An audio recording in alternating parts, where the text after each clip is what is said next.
The unmasking of Mike Flynn in the last days of the Obama administration is the most egregious political scandal of our lifetimes. And we've just learned it goes all the way up to Joe Biden, maybe even higher. Meanwhile, the new masking order in LA caps off the most arbitrary political power grab of our lifetimes. Luckily, President Trump is starting to break with his expert doctor dictators. Then, another rough interview for Joe Biden, a big Republican win in California, and finally the mailbag. All that and more. I'm Michael Knowles, and this is The Michael Knowles Show.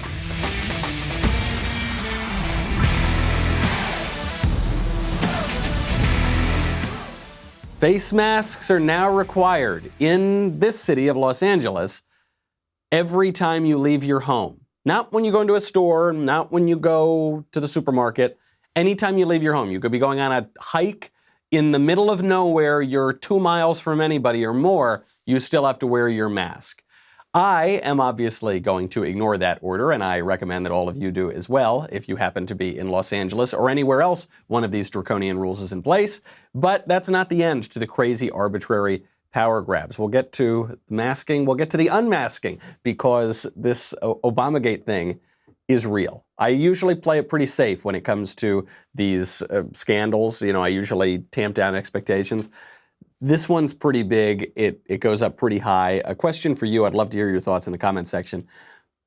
Which, if any, senior Obama officials are going to face consequences because of this? Clapper, Brennan, Biden, higher up? Who knows? Who knows? I'd love to hear your thoughts. Before we get into all of that, I got to thank our friends over at Keeps. Even during this panic, even during this lockdown, got to take care of your hair, because then you will emerge still looking great, okay? And you used to have to go to the doctor's office for your hair loss prescription. Now, thanks to Keeps, you can visit a doctor online and get hair loss medication delivered right to your home. Keeps makes it very easy, and they deliver your medication every 3 months, so you can say goodbye to pharmacy checkout lines and awkward doctor visits. Prevention is the key here, okay? Keeps treatments can take up to 4 to 6 months or more to see results, so it's important to act fast. The sooner you start using Keeps, the more hair you'll save. I'm not exactly an Adonis necessarily, an Olympic athlete or anything, but I've always had good hair and it always helped me with the ladies. Keeps has more 5-star reviews than any of its competitors. Nearly 100,000 men trust Keeps for their hair loss prevention. If you're ready to take action and prevent hair loss, go to keeps.com/Knowles, Knowles, to receive your first month of treatment for free. My gift to you, keeps.com/Knowles. So I'm not going to comply with this mask order in Los Angeles. This is arbitrary. It has no bearing on reality. I'm just not going to do it, okay? There's a very famous short story. A lot of kids read it in school. It's called Bartleby the Scrivener by Herman Melville, the guy who wrote Moby Dick. And in it, there's this guy Bartleby, and Bartleby is working at this office, and whenever he's told to do something, he just says, I would prefer not to. You can say that to your boss. Hey, go write up this thing. Go do this thing. I would prefer not to. That's how I feel about this order. We got another piece of news from Los Angeles yesterday. Remember, we covered these arbitrary public health rulings. So they've told us now, they've heard us. They say the beaches are open, but for active use only. No passive use on the beach. Face coverings are required when you're sitting on the beach. So you're going to get a very awkward tan line, because this bottom part of your face is going to be very pale and the upper part is going to be tan. You must maintain 6 feet of distance from others. If it's 5 feet 11 inches, you will get coronavirus, but 6 feet and 1 inch, you'll be good. You are permitted on the beach to swim, surf, bodyboard, run, and walk. Maybe not jogging. Jogging might be up in the air. But you are not permitted. It is prohibited for you to sit or sunbathe or play volleyball or picnic. You can't picnic. Or bike. You can run, but you can't bike. You can surf, but you can't bike. You can walk, but you can't sit. And you can't sunbathe, even though some preliminary evidence shows that vitamin D is a very good way to fight off coronavirus. But I don't know. They don't want you to get too much sun, too much vitamin D. It's absurd, obviously. I feel like Nancy Pelosi at the State of the Union.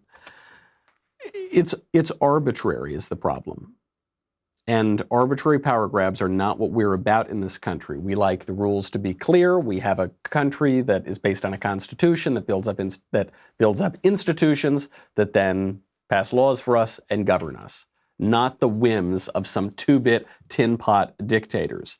How long is this going to go on for? We were told initially 3 months by LA officials. Then they decided to walk that back because there was an uproar, but they didn't totally walk it back. Now, even if they're going to start reopening certain things, the mayor of LA is saying that the city is not going to reopen until there's a cure, which may never come. I think we have to all recognize that we're not moving beyond COVID-19. We're learning to live with it. It's important not to overreact, but it's important to take this serious because it is as dangerous today as it was the first day that it arrived in our cities and our country.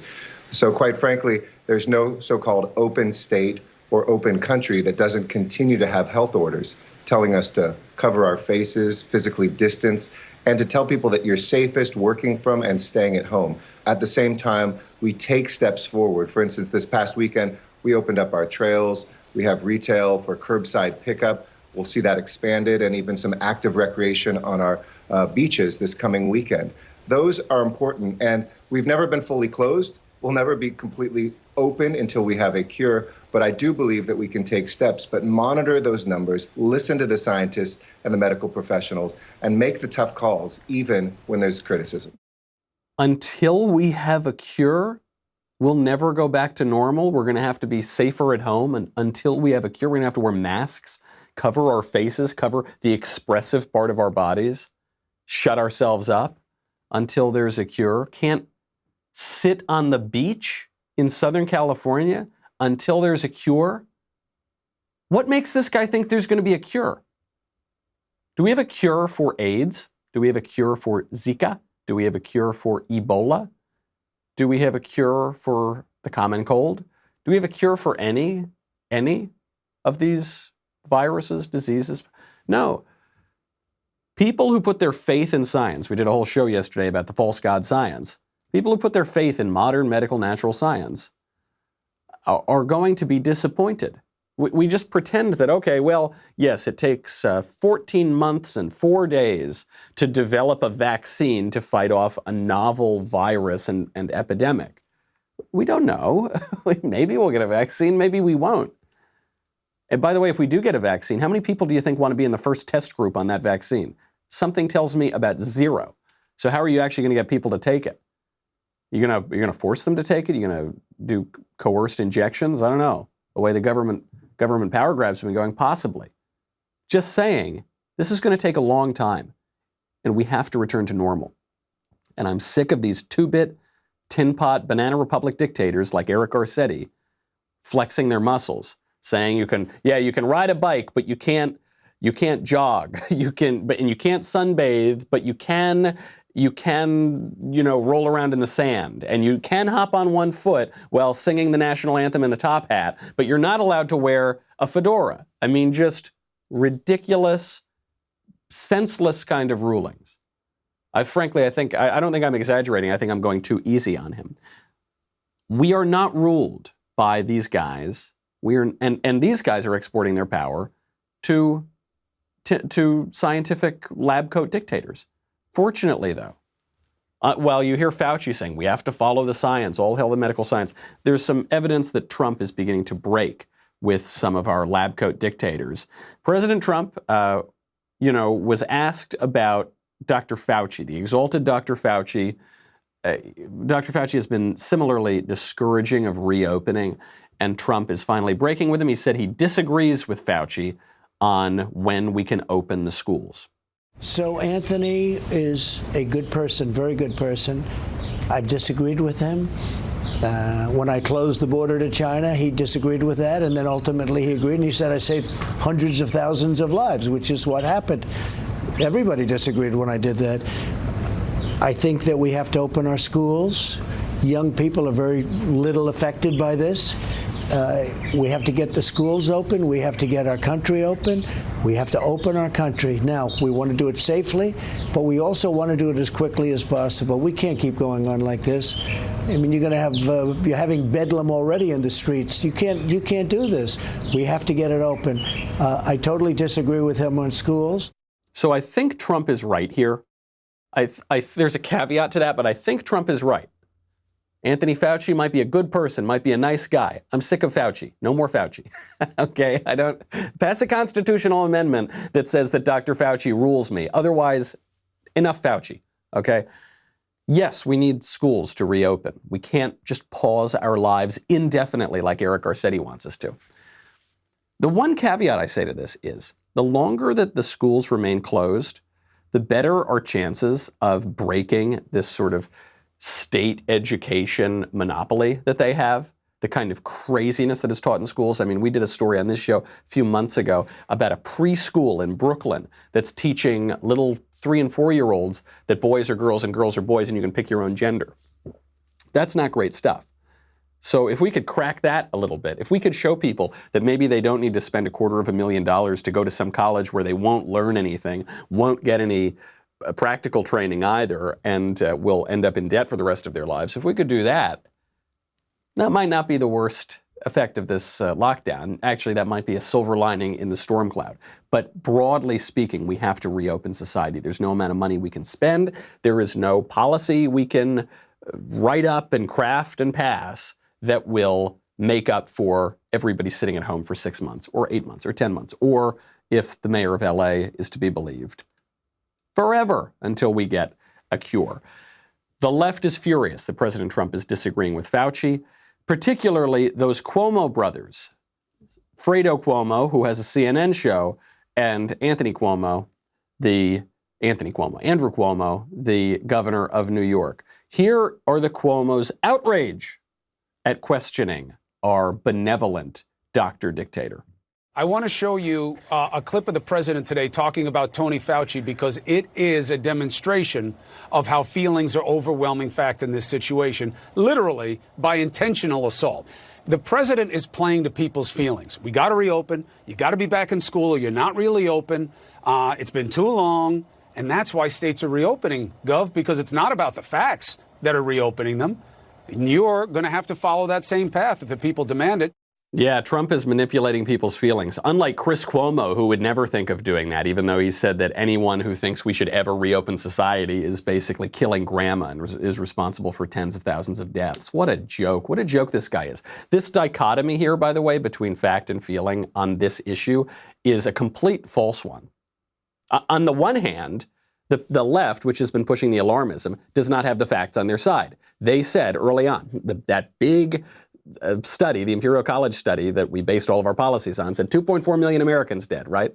That wasn't true. That was way, way off. So many of the other models from the so-called scientists, way, way off. So they don't have facts on their side. The conservatives who said, what's Sweden doing over there? Maybe we should actually try to develop a sort of herd immunity. Increasingly, it seems pretty clear that they had the facts on their side. There's a very good article in Foreign Policy in the magazine that just came out yesterday on how we're all going to end up like Sweden anyway, because of course we are. If we're not going to get a vaccine anytime soon and the hospital systems are not being overwhelmed and the virus continues to spread, then the only option is for the virus to spread. It's not necessarily a wonderful thing, but that's just where we are. So they don't have the facts on their side. But similarly, when we come to manipulating feeling, the left has been doing this from the very beginning. And even more important than that, politics involves some feeling. Okay? That's why we elect people. That's why we have a representative democracy, is so that the government can take the pulse on how we're all feeling.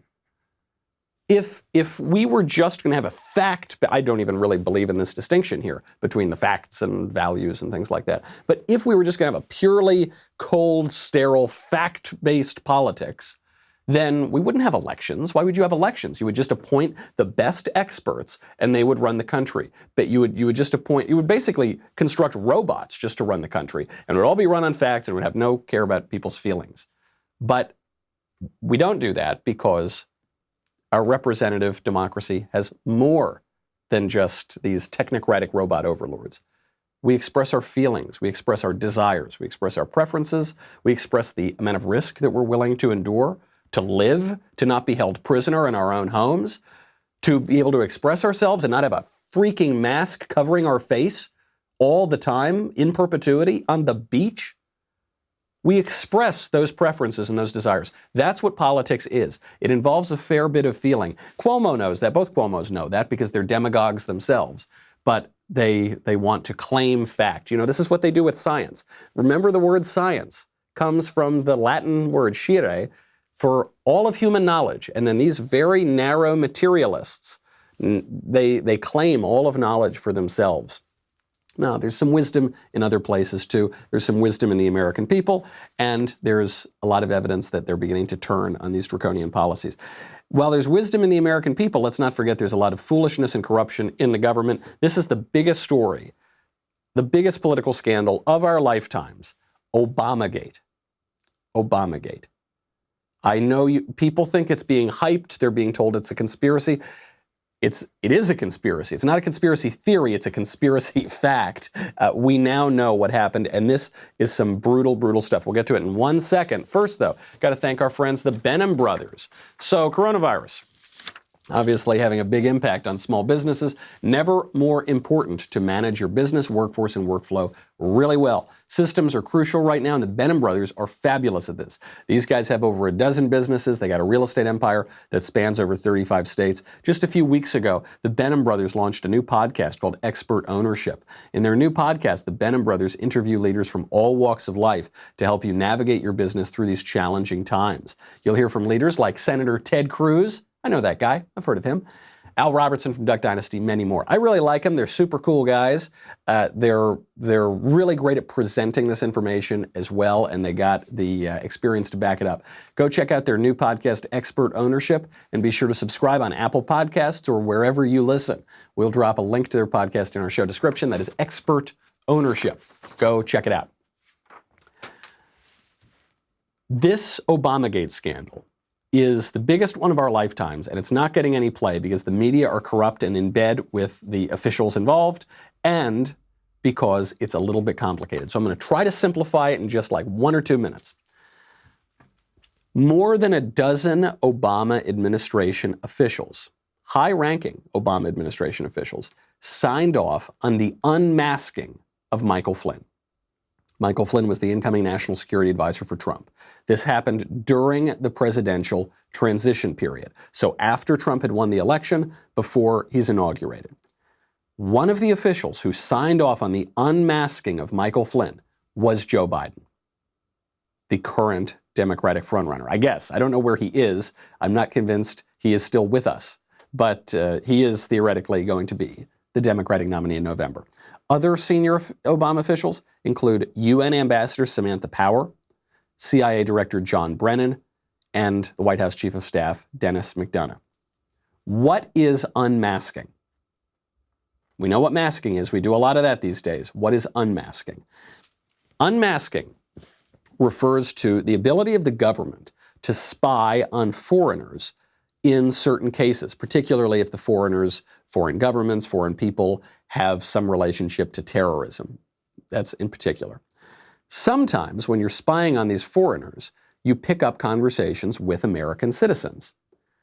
Those conversations are then masked because the government doesn't have this carte blanche right to just spy on American citizens and then make that available to other people in the government. So you'll see who the foreign official is, but they will mask who the American official is. Sometimes intelligence officials can request that the NSA, no such agency, National Security Agency, unmask those American citizens for security purposes. So reveal who the American citizens are who are talking to the foreign officials. That does not appear to be what happened here. It wasn't some intel officials for a legitimate investigation who were doing this unmasking. Actually, what happened here is that politicians, very prominent politicians, requested this. This is very strange. It's very odd for requests for unmasking to come from politicians, particularly politicians this high up. Very strange, very rare for requests like this to come in a period of presidential transition, meaning from the outgoing administration into the incoming administration. frankly, seems unprecedented. Think of the effect that this decision had, that Joe Biden signed off on to unmask Mike Flynn, had the effect of allowing the previous administration to nullify the incoming national security director. Just took him out, or national security advisor, rather. Forced the incoming attorney general to recuse himself. So Trump didn't get an NSA right away. He didn't get an attorney general for much of his administration, or his first term. First term, please. Hostile bureaucrats were then allowed to undermine the administration from within during the Trump administration, completely kneecapped the administration in the first 3 years, and covered up the truth. Covered up the truth. For, what are we at now? 3.5 years? It's just beginning to come out. Almost a full presidential term. What the Obama people were hoping would be the full Trump presidential term. This all goes back to a January 5th meeting where, and we know about this meeting because former Obama National Security Advisor Susan Rice wrote an unusual email to herself to take notes about this meeting that she attended with Deputy Attorney General Sally Yates, FBI Director Jim Comey, and VP Joe Biden. She sent this email to herself. Why? Maybe to have some notes. Why? Maybe to exonerate herself if this ever came out. The note said, President Obama said he wants to be sure that as we engage with the incoming team, we're mindful to ascertain if there is any reason that we cannot share information fully as it relates to Russia. See the implication here. You need, what it would seem that that meeting is suggesting is that the outgoing administration needs to be able to frame the incoming administration in such a way that they can keep power for themselves, hold over power for themselves, keep it away from the Trump administration. Why did this happen? Why did this happen? If I were a gambling man, here's my theory. I think a pretty straightforward theory. The Obama administration spied on the Trump campaign. We know that. They spied on the Trump campaign using BS intel cooked up by Democrats, ironically colluding with the Russians through the Steele dossier. We know that for a fact. When Trump unexpectedly won, he wasn't supposed to win. Remember, 99% chance Hillary wins. The Obama administration knew that they had to cover their tracks because what they did was so egregious. So they had to keep the bogus Russia investigations going, which they did by entrapping and sidelining Flynn and forcing Sessions to recuse himself. That bought them almost an entire presidential administration of the Russia hoax investigations and distractions. And they almost got away with it. They got so close, but they didn't. They didn't get away with it. We now see it coming out. There is a criminal investigation being conducted by John Durham. We'll see what happens next. I have two big takeaways. One sort of gives us some oomph, some confidence for the Trump administration, and one is a little bit sadder. We'll get to that in a second. First, I got to thank our friends over at First Leaf. You know, I love all of our sponsors, but I really love First Leaf because I really like wine, and I really like good wine, and I don't like paying good wine prices. Picture this. You're at home, you're finishing a glass of wine. Just as you're about to pour another, it happens. The realization that you're out. The bottles are gone. They call that no-vinophobia, the fear of running out of wine. That's the official expert scientific technical term. Thanks to First Leaf, I get personalized boxes of wine shipped right to my door. I've had other wine clubs before. They don't even come close to First Leaf. They don't even come close. I pay for First Leaf now. They gave me a freebie for a month or two. I now pay and I get the best package I can. They know, they not only know, but then they learn even more your taste in wine. They send you really cool stuff, really high, excellent quality. Listen, I've had a bottle of wine or two in my life. This place is, there's no peer to it. You got to try it out, especially now when it's harder to go to the store. First Leaf has a 100% satisfaction guarantee, so if you receive a bottle you're not into, First Leaf will cover the cost. Sign up today, get 6 bottles of wine for only $29.95 plus free shipping. Very low price. Tryfirstleaf.com/Knowles. 6 bottles of wine for only $29.95 at tryfirstleaf.com/Knowles. Knowles. My two takeaways here. This is the biggest political scandal of our lifetimes by far. This is much, much worse than Watergate. You always hear political pundits and analysts and commentators. They say this is worse than Watergate about whatever scandal it is. In the Obama administration, you could talk about the IRS targeting scandal. You could talk about Fast and Furious. You could talk about any number of things. In the Trump administration, I don't know, you could talk about how he sent some mean tweet sometime. You say it's worse than Watergate. I don't use that phrase. I don't think I've ever used that phrase to refer to a political scandal yet. I am using it to refer to this one. This is truly worse than Watergate, goes up much higher, very likely touches the president himself. We need to know what Barack Obama knew and when he knew it. We need to subpoena these people, find out what the logic was for unmasking Michael Flynn, find out why the vice president of the United States signed off on this, why it went so high, got so political 8 days before he left office. Got to find out what that January 5th meeting was all about, that Susan Rice sent that email to herself about. Got to find out a whole lot of stuff because it stinks to high heaven. And I can't imagine any evidence that would exculpate these guys. That's the one takeaway. The other takeaway is they're probably going to get away with it. They're probably going to get away with it. That's just a political reality. Why wouldn't they? It's Obama's old news. He did get away with it, right? He finished his administration. Joe Biden is the Democratic nominee right now, so the trial of these people is going to be held in the court of public opinion at the ballot box, perhaps as it should be. No one's going to cover it. It's too complicated for people to really digest. You know, at least in Watergate. Watergate was not as complicated. It was just kind of a bungled burglary that the president, I guess, covered up. I mean, it's like nothing compared to this. But it was a little more straightforward, and obviously you had a news media that were pushing it all the time, and you had Republicans who folded. This, it's more complicated. The only place that people are going to be able to weigh in is at the ballot box, okay?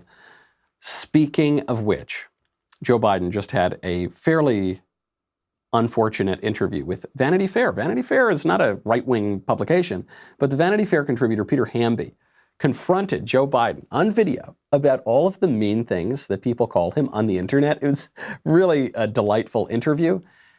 Biden didn't have a great response. The Shorenstein Center up at Harvard did a study of all of the anti-Biden memes out there on the internet. And according to them, the top 3 slogans they're seeing, this is from the left and the right, are Dementia Joe, Sleepy Joe, Creepy Joe. Barack Obama reportedly said last week that his daughters have been showing him anti-Biden TikToks. You can't make us vote for Joe Biden. You can't make us vote for Joe Biden. Basically, there's an entire discourse on the internet right now that's painting you as creepy and old and out of touch and kind of lame. How do you fight back against that? Look, Trump is a master at laying nicknames on people, but the vast majority of the voters out there that have voted, including young people, are not getting all their news from the internet. But I'm trying to compete there. We're getting started late in a comparative sense. The vast majority of people, including young people, are not getting their news from the internet. I'm not out of touch. You know who's out of touch? That really small group of people who use this newfangled thing called the internet. Nah, me, look, I'm in touch. They call me In Touch Joe. All right, I come home every night, I put on the phonograph, and I listen to the latest recordings of the news. I think he actually used the phrase phonograph during a debate. Do you remember that? He said he was making what was then immediately perceived as a racially insensitive comment. Joe Biden is kind of known for those, about how it was like black families need to put the record player on for their kids to read. Initially he said, put on the music, the CD, the phonograph, the record player. It got worse and worse and worse. And I guess he's doing it again. That's Joe Biden. Please don't make them vote for Joe Biden. They're rattled, okay? Joe Biden is very good at keeping his composure a lot of the time, but it isn't going well. I think Democrats are scared about this because nobody wants to vote for Joe Biden. You're now in the worst economic crisis since the Great Depression, possibly, depending on how the next few weeks play out. And yet, still, Donald Trump looks like he's going to beat Joe Biden because Joe Biden is a walking cadaver. He's not a real candidate. He was always kind of a doof, from the 80s, and then he ran again in the 2000s. Now he's running again now. No one ever really liked him. He's never a great candidate. But he can't even beat Trump during this particular instance. And you have Obamagate hanging over everybody, implicating the nominee. Just to show you, the good thing about this being weighed in at the ballot box is the Republicans can make an issue out of this. If they can get their messaging right, we know that the Democrats won't get their messaging right because Joe Biden can't form a coherent sentence. And the DNC spokesman has no answer on this. She went on Fox News. I can't pronounce her name because it's got too many consonants in a row. But her last name is Hinojosa. And this spokesman, DNC communications director, goes on Fox News, is asked about Obamagate, and sputters in a way I can't even listen to the whole clip. Unmasking and something like unmasking is something that you are just looking to see more intelligent. It is nothing that is scandalous in any way. But frankly, this is going to backfire on Republicans because it just showed how serious Flynn was and his conversations with the Russians. So Republicans can try to use this to play political football. But in reality, this is going to backfire with them. Is that a crime to talk to other countries during that period? Well, I think that whenever you are trying to interfere in an election or in any way try to go against the United States, I think that, that is something that is. And so I think that right now, when it comes to Flynn and the Department of Justice politicizing things, this is just time and time again, you continue to see this Justice Department politicize issues in order to help Donald Trump.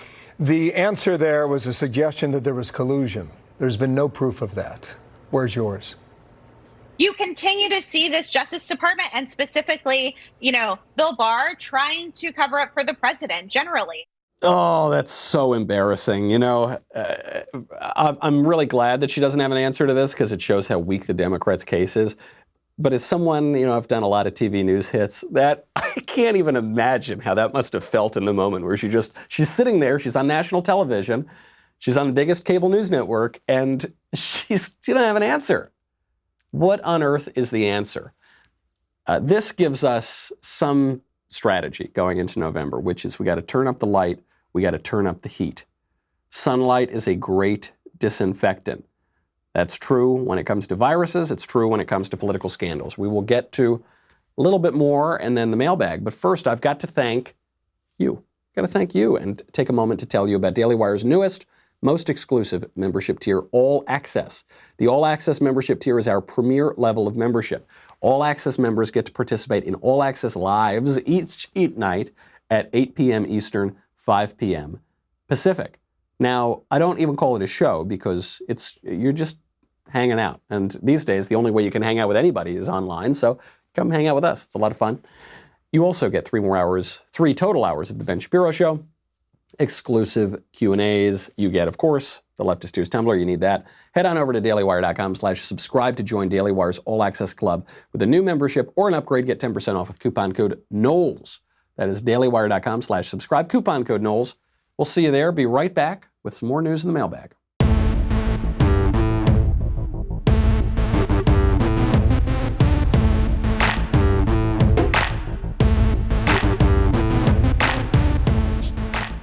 Just a little piece of news I have to get to before we get into the mailbag. Out of California, California's 25th congressional district just flipped Republican for the first time since 1998. No Republican since 1998 has flipped any district in California. And Mike Garcia, who I believe is a Navy pilot, and he's a really, really good candidate, he just won that seat over Democrat Christy Smith by 12 points. That seat was forfeited by Democrat Katie Hill, best known for having a throuple with her husband and a staffer, and kind of burning the staffer, I think leaving the husband. Anyway, it's a mess. It's a mess. Those scandals don't really help you keep your congressional seat. So that's good news. This is a fairly moderate district. Is that going to tell us something about November? Obviously, not every congressional district has a throuple having incumbent, but might tell us something about November, might tell us something about pushback against the Democrats' overreach. We're seeing that in Wisconsin. 4-3 decision at the Wisconsin Supreme Court struck down Governor Tony Evers' stay-at-home order in Wisconsin, meaning Wisconsin is reopening as it should. This is some good news. Even amidst all these crazy political scandals and a bunch of dumb orders that we're all going to ignore from mayors like Eric Garcetti, there is a little bit of good news. All right, let's get into the mailbag. From Chastity. Dear Noble Knowles, I'm a registered nurse in Oklahoma. I listen to your show faithfully and was basically silenced among my peers for my beliefs on the COVID-19 crisis until this week. Last week was Nurses Week. We were showered with lunches and gifts, only to be emailed by our CEO that they would be making drastic cuts, cutting leadership salaries by 26%, furloughing thousands of frontline employees, and stopping 401k contributions. They said those who still had jobs would have to be thankful for that and step up. They will freeze any hiring. If they run out of PTO, you'll need to pay your portion of health benefits, or those benefits will be terminated while we have no income. This shutdown has not only cost jobs of so many Americans, but also the healthcare frontline workers are paying the same price. Part of my many reasons for becoming a nurse was job security. I'm now faced with the uncertainty of losing my job. I have many nursing friends across the U.S. who are facing similar fates from their hospitals. My question is, why is this not the biggest news story? If this isn't the biggest indicator that scientists got it wrong, I'm not sure what else could be. Very sorry to hear that you're going through all of that, and I'm not terribly surprised. From the beginning, there's been a lot of demagoguery on this, from the lab coats and from the, more than that, from the politicians who amplify the lab coats and the commentators who do that as well. And they've set up a lot of false dichotomies. They've said that either we can save people's lives or open the economy, but we can't do both. And if you open the economy, you're going to kill people. Actually, there's no evidence the lockdowns have saved a single life, and there is plenty of evidence that the lockdowns have killed people. So they got that one dead wrong. Another one they have is either you can support the lockdowns and support healthcare workers, or oppose the lockdowns and oppose healthcare workers. This is a line that's become popular on the left. It's healthcare workers. It's an alleged healthcare worker slogan. We're here for you, so stay home for us. As though it's good for the healthcare workers if you stay home. But that's not true. That's not true. Many, if not most, healthcare workers in the U.S. are at serious risk of losing their jobs if we don't reopen the economy, because the influx from coronavirus hasn't been anywhere near as dramatic as people said it would. Right, the Javits Center Emergency Hospital in New York was basically empty. That hospital ship in New York was basically empty. Same thing in California. We just haven't seen that overwhelming of the healthcare system. Meanwhile, every other medical procedure is not being conducted. So you're actually, when you stay home, you're actually hurting the healthcare workers in pretty significant ways. So I'm sorry to hear you're going through that. And I'm sorry to hear that our politicians are such dummies. And I'm sorry to hear that the American people are going to give up their faculties of reason and self-government for a bunch of two-bit would-be experts in lab coats. It's just very, very unfortunate situation all around. It does appear the tide has turned a little bit. We should encourage that, and we should ignore all the stupid orders, arbitrary power grabs that are being foisted on us. From Aiden, dear Mr. Knowles, as you have mentioned on previous episodes, loneliness in the U.S. has been on the rise, especially among millennials. What would you recommend someone who is feeling lonely do to overcome this issue? And how could they improve their human relations when encountering new individuals? Loneliness is affecting everybody. Well, certainly right now in the quarantine, but it affects people, virtually everybody, in modern, liberal, secular society. It isolates even the person you would say is the greatest social butterfly. You know, he's very good at talking to people or whatever. Very often you'll see that people, in terms of their, serious relationships, whether boyfriend, girlfriend, marriage, husband, wife, or deep friendships, not just the kind of, amicable, get along, drinking buddy kind of stuff, but really deep friendship grounded in real substance. Those don't exist very much. And if you have any of those, you're very fortunate. But for maybe most people, that isn't really going away. So what do I recommend you do?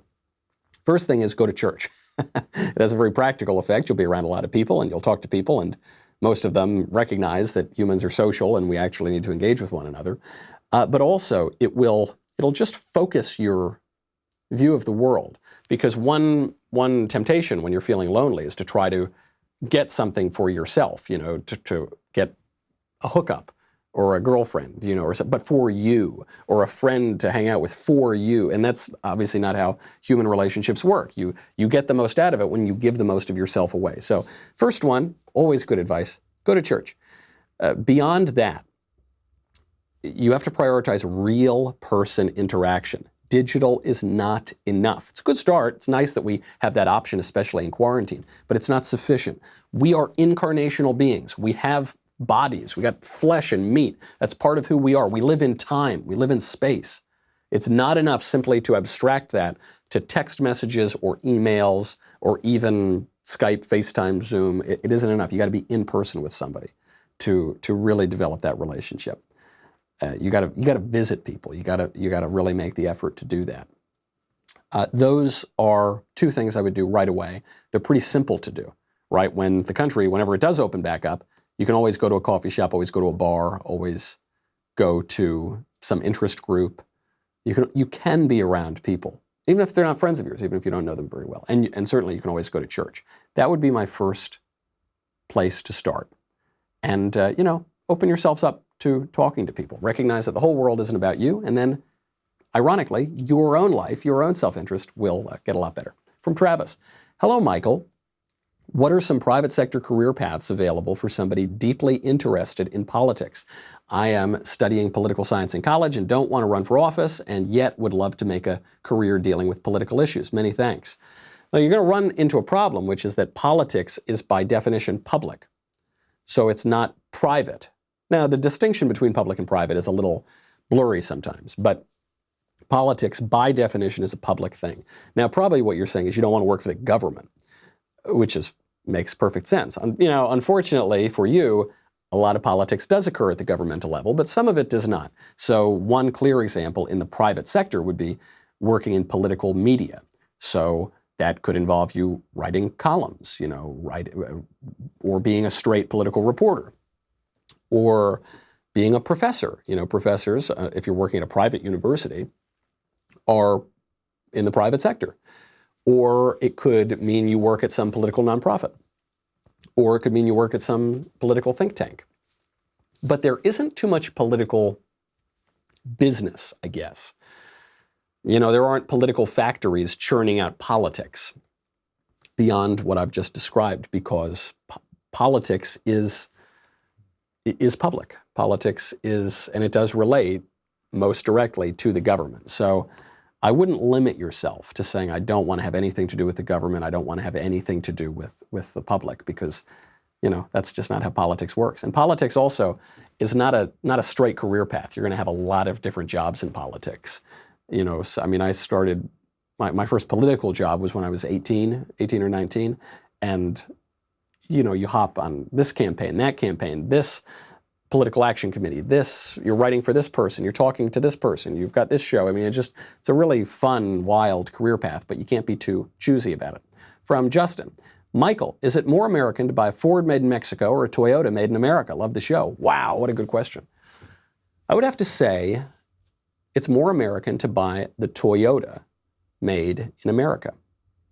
Really what this question is doing is asking you to choose between something that really looks like what you want and something that really is more like what you want.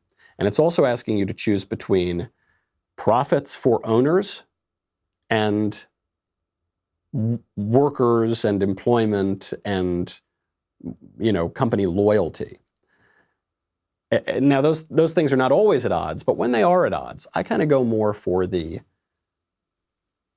America working, having our own manufacturing, having some loyalty to this country, and being more of the thing rather than merely looking at the thing.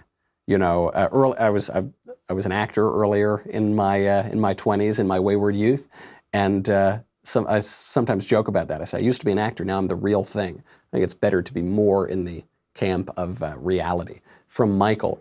Hello, Michael of the camp of Knowles. Wow, it's weird that those two words. It's quite a coincidence. Maybe it's Providence. I don't know. Most austere religious podcaster.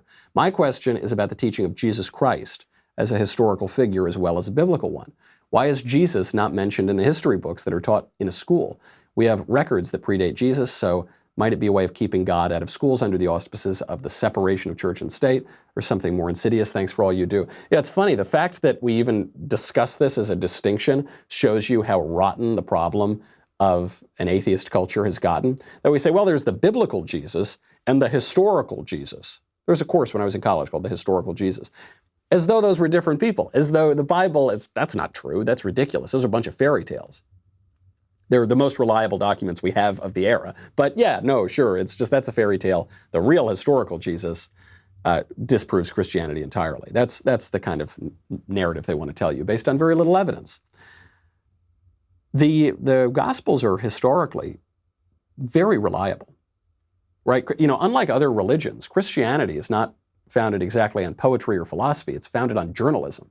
The Gospels are journalist accounts of the life of Christ and what happened afterward with the apostles, and the rest of the New Testament, the letters, right? Those are those could be newspaper columns, the epistles. So I would look there first. Why is Jesus not mentioned in the history books, in history classes these days? At other times in history, he was taught, but it shows you not only how corrupt our own time has become, but a little bit of what Christ was telling us about, which is that the world is going to hate him, and the world is going to hate you because of him. I mean, regardless of what you think about the divinity of Jesus, surely he is the most important person that ever walked the earth. He changed everything. When you talk about how history is taught, the way that we date things is about him. Right? We have before Christ and Anno Domini, the year of our Lord. AD, right, refers to the year of Christ. Now they try to change that. They keep the exact same scale, but they now call it before the Common Era and after the Common Era. They're actively trying to write Jesus out of history. Same thing with the saints. The saints are the greatest people that ever lived, and yet we're never taught about them. Isn't that weird? A secular culture would look at that and say, see, it's evidence that they don't really matter. But someone with any reason or wisdom would look at that and say, gosh, that's evidence that it's all true. All right, before we go, let's get to one quick one from Paul and Elizabeth. Dear Michael, could you give us some concise pro-Trump talking points? We have some conservative Christian friends who are reluctant to enthusiastically support President Trump because of his behavior, or at least the media's portrayal of his behavior. Can we shine a light on his accomplishments? All the best. Yes. First of all, if you're worried about Trump's behavior, don't forget anything that Trump is being accused of, Joe Biden is accused of too. Trump's accused of lying. Joe Biden actually had to drop out of the presidential race in 1988 because he is a proven liar. He's lied about virtually everything. You're worried about the sexual allegations. Donald Trump's a little bit of a playboy and he pays off porn stars apparently. Joe Biden is being accused, with some credibility, of sexual assault. That one's off the table too. Donald Trump uses colorful language. Joe Biden uses colorful language. Let's not forget when the Obama health care bill passed and he said, this is a big effing deal on microphone before the international press. So I would take that off the table. Then what has Trump accomplished? Most importantly, the judges. He's given us all of these judges who will craft for a generation or more our legal system, the way we interpret laws, very possibly prevent the redefinition of biological sex, very possibly save lots of babies through the gradual, at least we hope, abolition of this fictitious right to abortion in the Constitution. Very important stuff. If you're a conservative Christian, as you say your friends are, you want that. You can't vote for a pro-abortion politician. You can't vote for someone who wants to radically redefine the very nature of existence. You can't vote for a socialist. That's just the judges. He's also wrecked the credibility of the media. He's preserved relative peace abroad. He treats our allies like our allies and our enemies like our enemies. He does what he says he's going to do. He's let people keep more of their own money, as he promised that he would. The economy was doing very well before China sniped us out with this Wuhan flu. And it's just been very good. I mean, I guess I can't think of real downsides to the administration. I can pick a little bill or two here. I didn't like that jailbreak bill that he passed, I think it was, about a year ago? But other than that, who cares? It's okay. It's a pretty good administration. I would ask them what their objections are, because I think pretty simple answers to the objections. All right. One last one before we go from Nick. Dear Master of the Absence of the Written Language, my question is, what is more likely, for you to vote for Joe Biden in November, or for me to spot Ben Shapiro out for a jog, eating bacon, listening to his iPod on a Saturday afternoon? Thanks. In order for Ben to eat bacon on a Saturday afternoon, The only way that would happen, I think, is the second coming of Jesus Christ, proving definitively that Christianity is true, right, in the minds of everybody. And there is no way for me to vote for Joe Biden in November. It's certainly much more likely that the second coming will happen and the end times and that Christianity is true. Obviously, I've staked a lot of my life on that. So clearly, the latter. All right, that's our show. I'm Michael Knowles. This is The Michael Knowles Show. See you on Monday.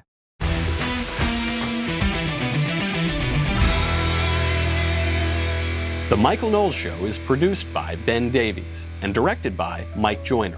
Executive producer, Jeremy Boring. Supervising producers, Mathis Glover and Robert Sterling. Technical producer, Austin Stevens. Assistant director, Pavel Wadowski. Editor and associate producer, Danny D'Amico. Audio mixer, Robin Fenderson. Hair and makeup, Nika Geneva. Production assistant, Ryan Love. The Michael Knowles Show is a Daily Wire production. Copyright Daily Wire 2020. You know, the Matt Walsh Show, it's not just another show about politics. I think there are enough of those already out there. We talk about culture because culture drives politics and it drives everything else. So my main focuses are life, family, faith. Those are fundamental, and that's what this show is about. I hope you'll give it a listen.